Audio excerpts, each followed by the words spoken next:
Rwanda est sans président. Le siège présidentiel est vacant, personne ne veut en parler. Et je vais vous dire pourquoi. Ça, je peux faire rapidement une parenthèse. Tout le monde sait qu'il est malade et qu'il est allé se soigner à l'étranger. Donc ça, ce n'est un secret de polichinelle. C'est pas sûr. Je ne sais pas comment vous l'avez su, mais le gouvernement rwandais, ou ce qui reste du gouvernement rwandais, veut faire croire à tout le monde qu'il n'y a aucun problème. Moi, je vais vous raconter pourquoi je vous dis actuellement que le président Kagame n'est plus. N'est plus? N'est plus. Vous affirmez? J'affirme et je réaffirme qu'il n'est plus. Il n'a qu'à ressusciter pour venir nous contredire ici, ce qu'on avait demandé d'ailleurs. Monsieur l'abbé, avant que vous n'entrez dans les détails, vous êtes un homme de Dieu, vous le savez. Ouais. Et vous êtes l'un des principaux opposants et sans doute l'un des mieux placés pour l'avenir à occuper les fonctions suprêmes au Rwanda.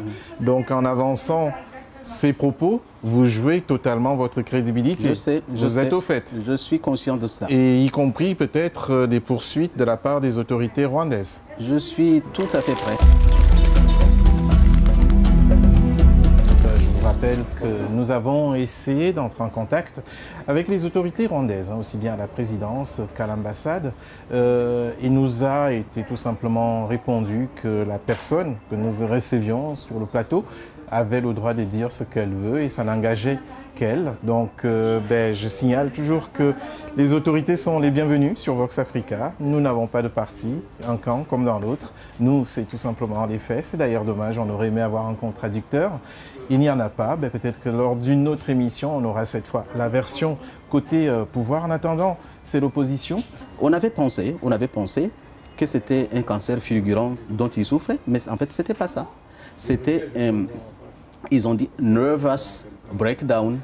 Nervous breakdown, c'est que le cerveau était complètement, le système nerveux était complètement désintégré. Il ne pouvait que le placer en soins palliatifs. Donc il y souffrait beaucoup. Donc les autorités sanitaires ont constaté, les médecins ont constaté qu'ils ne pouvaient rien faire pour lui, pour le sauver. C'était perdu.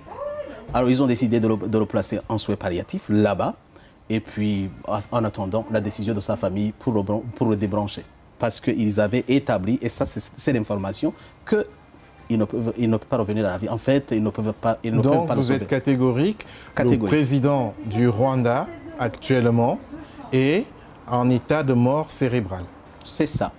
Et puis, ce qui m'intéresse beaucoup, c'est pas ça, parce que je peux y arriver aussi, quelqu'un d'autre peut y arriver, c'est un accident de la vie.